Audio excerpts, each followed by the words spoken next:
Hello, you. I'm Laila Stancioff, your host, and welcome to the Find You podcast, From Sick of It to Simply You. Here, our guests will tell us about their transformational journey and challenges they have faced. You also learn tips and strategies on how to do it yourself. Ready for some inspiration? Let's start. Today, we're gonna hear the story of Farištamo, a pianist and improviser who, when becoming a mother, became also an environmental activist.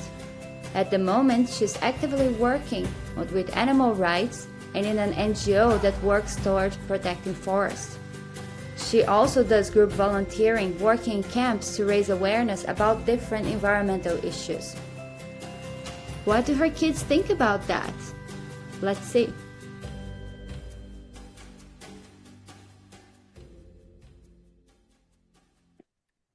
Farištamo, it's very nice to have you here.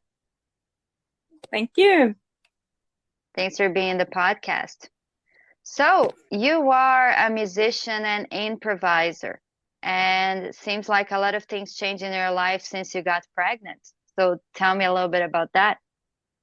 Yes, I'm a musician, and I had this very active musician and teacher life going on, where there wasn't really time for thinking because everything seemed to lead to another. There was a concert or there was a lesson and so on.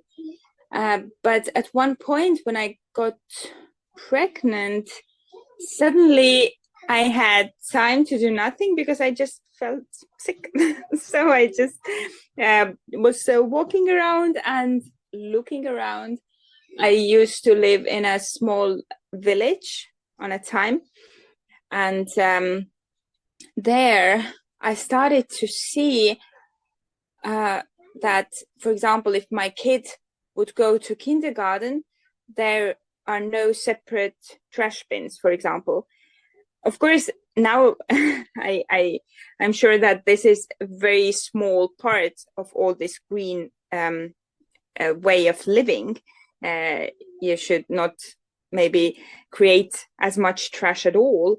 But on that point, I started with this idea and started to look around and read more about environment, and somehow it changed like my life. Probably it was also because many people say that when they get a kid, then somehow they start to see world differently. Yeah, that's a very interesting consequence of getting pregnant, suddenly starting to care a lot about the world. Would you be able to say what gave you, the click? Did you have a specific click moment, or it was just a long process little by little? I remember at one point I became vegan, or I decided I will be vegan from that point on. And then I started to read more.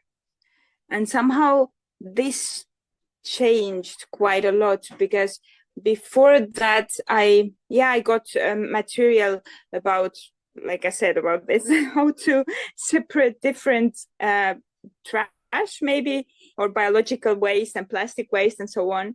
But then I started to read more about land use, about water use, also about climate and about biodiversity. It all came from there. But the concrete moment, no, I don't think it was. I think it was this 9 months plus then 2 more years. And then this all changes basically happened. Okay. Maybe you tell us a little bit about what is it that you work with now with the environment? What are you involved in? Mm-hmm.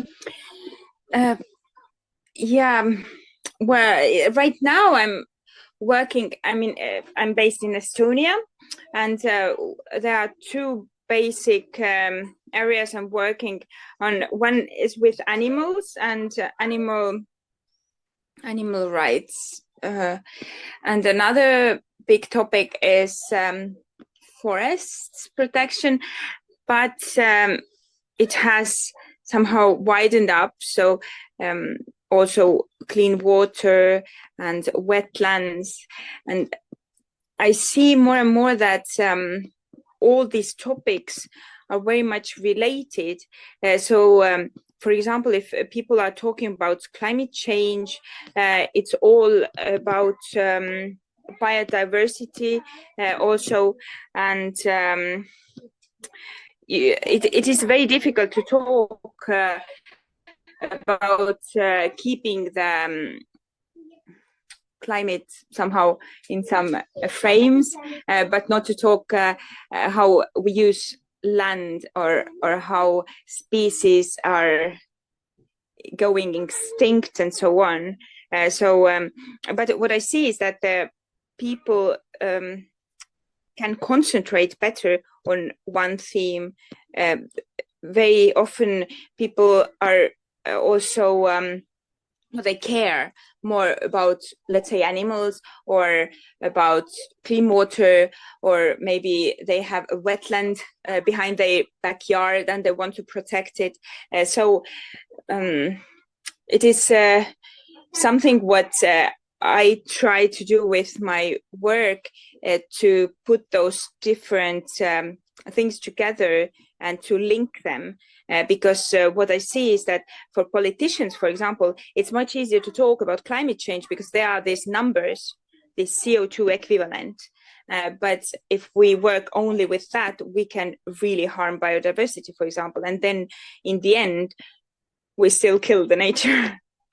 So it's very interesting, and everything you told about, how all these things connect, and you try to connect them at your work.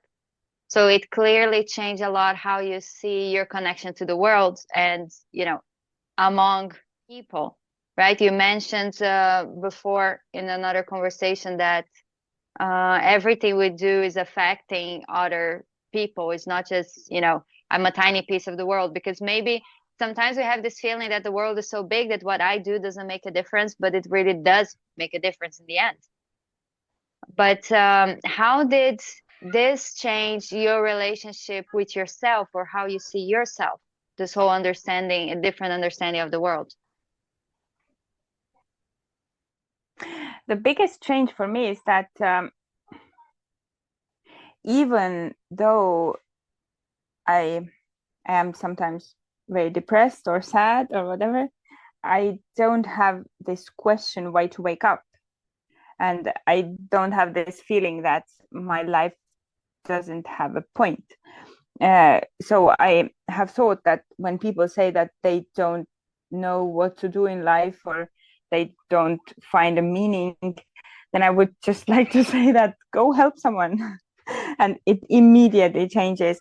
It doesn't matter if one goes to help cats or dogs, or to some environmental organization, or to help kids, or to help people from war places. It's all the same, basically. And I think, that's one very big change. To really see how you affect other people, and then your life is not just focused on you, but it's also focused on the other. That's true. That Exactly. does make a lot of difference. So I'm glad to see how this brought purpose into your life. I think it's very nice when we find that purpose. I've been many years working in an organization, which also brought me so much purpose. And especially on the days when I was, as you said, depressed, not wanting to do anything, I was so glad that the purpose was clear. So what I had to do was clear, despite, in a way, what I was feeling. Because in some days you just have to, to continue moving. But then there's all the part of knowing how to take care of yourself, which I suppose if you're learning how to take care of the world and helping people to understand that, how does that affect the way you take care of yourself? That's another question. Yeah, that shows how many problems we think we have, and how the perspective changes. So many things just do not matter anymore. And that's one part I really like about it. For example, clothes, or it does matter that this waste from clothes, it's enormous. So I have started to think that not to buy, or to buy secondhand, or like something like that. But on that same idea, I'm also thinking that it is important to have clothes, but it doesn't matter how much they cost or something, because yesterday or day before in Estonia, there are right now all these graduations, and then in newspapers people analyze how much money is it okay to put on this graduation. Is a 4,000 euros dress okay? I'm like, wow, this is your problem, really? So I think this the change of perspective, and how your home should look like. You should have a home, yes, and it should be warm, and you should have food and so on. But this perspective, that what I think Mahatma Gandhi, or they all say that the earth can give you everything you need, but not every man's greed or something. Yeah, it's something like that. And so this greed thing, I think this is something what really have changed, and also it changes the way how one takes care of itself, or at least for me now. I know that I really love to go to nature. So this is what really takes care. But I can now see that, okay, when I feel urge to get something, it's not actually what I need. It tells me something else. So I should think more, not to immediately go with that feeling. Yeah, so the quote from Mahatma Gandhi, I have it here, is the world has enough for everyone's need, but not enough for everyone's greed. And Exactly. to put it in perspective, so 4,000 euros for a dress, wow. What, just to give perspective, because we have, people listening from different countries, how much is the minimum salary in Estonia? I don't know, really. 600, 500, 600 Yes. euros maybe, right? Around I that. think, yes. Okay, so 6 times the minimum salary on a dress for a graduation. Yeah. That is shocking. Yeah, exactly. And then it's like there are people who have really a lot of money, and then they do fun things with that. And then there are these NGOs who try their best to really solve the problems in the world.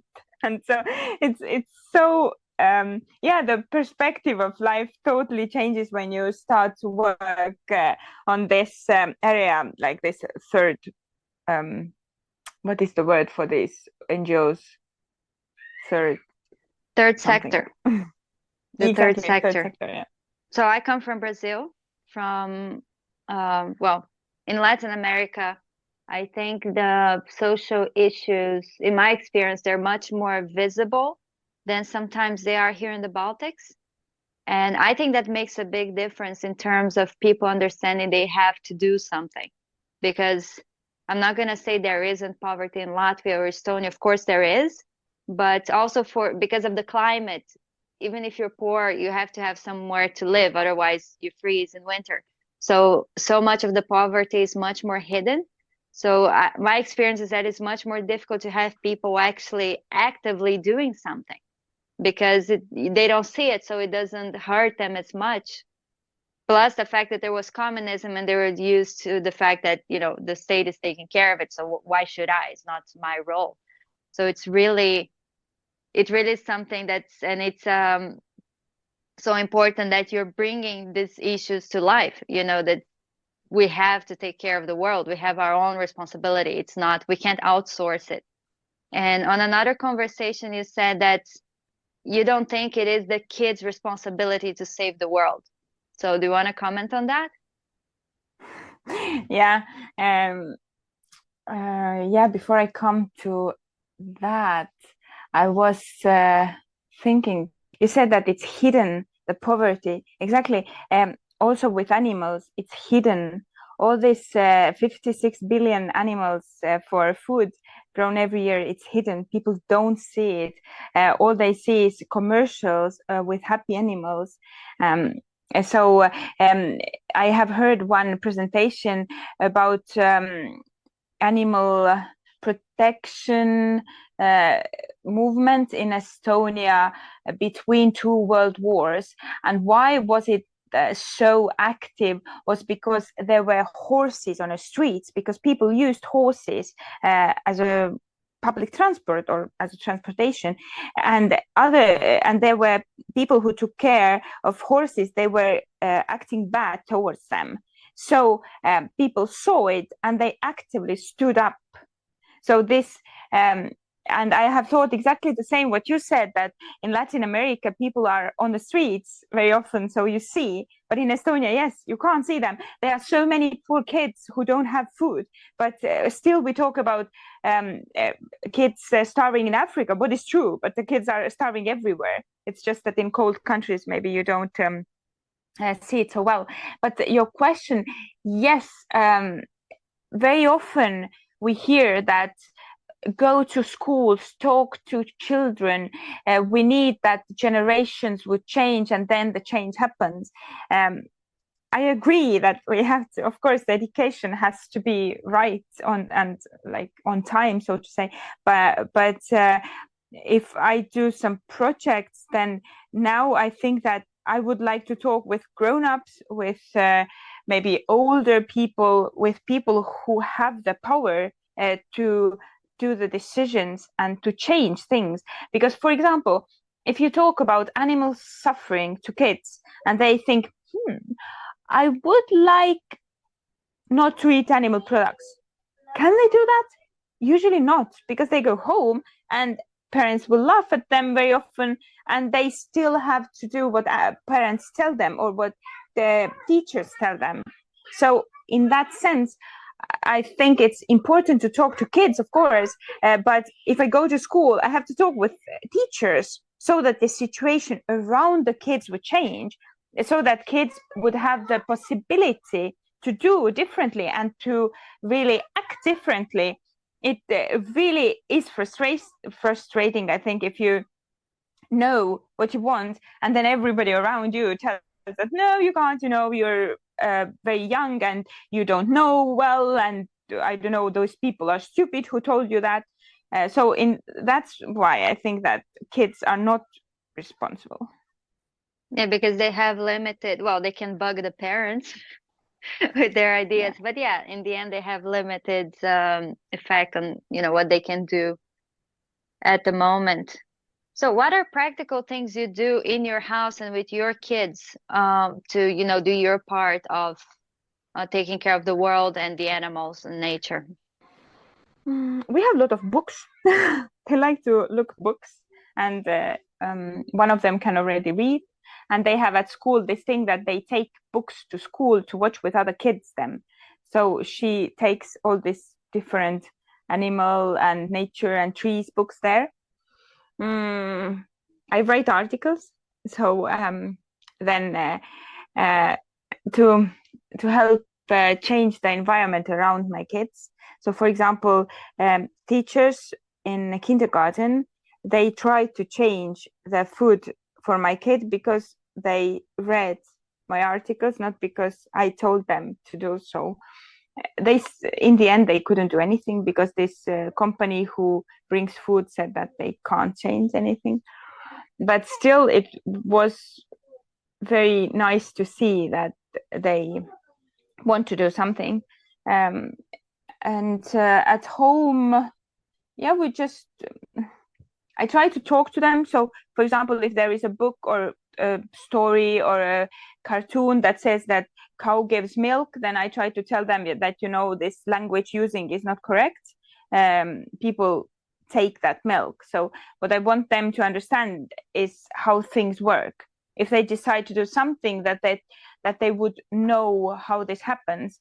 My mother once told me that, but why do you tell to kids that in the sausage there is meat and that meat is animal? That sounds bad. I'm like, that's the point. If you can't tell that, then don't do it. So this is basically what I try to do, not to make them choose anything, but to give them choice, because I don't feel that I manage to create this bubble around them. They are with their grandparents, they are at school, they are in other events where people are absolutely different. So I try to make them understand that people make different choices, and if they make their choice, they have to think for themselves, and they don't have to do what others tell them to do, basically. Yeah, that's a very good measure. The knowledge and understanding always helps. And you are vegan. Like, are you Yes. vegan at home? Or did the kids eat normal? They eat normal, like normal, sorry, not normal. But you know what I mean, like non-vegan eating. At home, they eat vegan. Like, we have vegan home, but when they are outside home, they make their own decisions what they eat. My younger kid, she's 4, so probably she doesn't really understand. So very often she comes from kindergarten and says, I eat everything plant-based. I'm like, yeah, sure, very good for you. But there is no plant-based food in kindergarten. So that's kind of sad that she's imagining it. So she doesn't have the way to choose, basically. Well, she's But still at small. yeah, she's too small. At their grandmother places, they eat what they give them, and of course they know that I prefer that they would eat vegan, but I think they don't think it's reasonable. Mm-hmm. Their own choice for now. Yeah. Okay, and how is it at home to, combine? So are you still a musician, and plus you have this activism, and plus you have the kids? So how is it to combine all of these things? I'm a musician, yes, but I'm not working as a teacher anymore, and I do music also much less because now I play only when someone else is organizing. And I live in a small town, so not so much maybe happening. I am teaching a little bit if someone again is inviting, but I don't actively put energy there.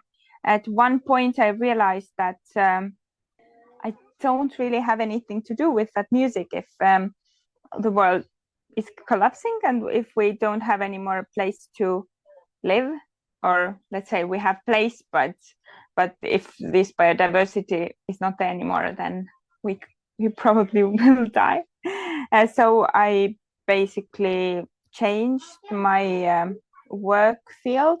So most of the time I'm now working on activism, and with kids I'm mostly home, and when I'm away, then I have good social network. That's also a good part of the ecosystem. Yes, that's very very important. I think this is one thing what I think our society is not doing right, is that we live so far from grandmothers. We at least we live in the same building, so it's very easy. They just go downstairs if they want, and very often they are there. But I understand that very many people don't have that possibility. So this makes things much more hard for people. It seems to me that older people, very often they feel somehow much more alive when there are these small kids around, because they are very important then. And for kids, grandparents are really special. I agree. My grandmother moved back to Latvia as well, so I have one. Mm. Well, the only one that's alive now. It's very close, so that's very nice. Okay, this was very interesting. It's a very different field from the other guests I had up to now, so that's also very cool. What would you say is like an ending, statement or advice for the listeners? I will quote Jane Goodall, and she says that everything we do has an effect and it makes a difference. So it's our choice to choose which difference we want to make. And also, I would like to emphasize that it's important to always understand or to think why is information created, because there is a lot right now what is created from different industries to make people buy, to make people consume. And this consumerism, it would be very good if we all could look behind that and see if we really need it or not. To come back to what Gandhi said, maybe this greed is not something we actually want. Yeah, the greed is not sustainable. The needs are. Okay. Yeah. Thank you very much. This was very interesting. And yeah, let's see who wants to help whom, because as you said, just help someone and, that gives a purpose to life. So thank you very much for all that advice and your experience and your activism. That's also very important. And that's it. See you next time. Thank you. And thank you for doing that podcast. Bye-bye. You just listened to the Find You podcast, from Sick of It to Simply You. It was wonderful to have you here. Stay tuned for the next episodes.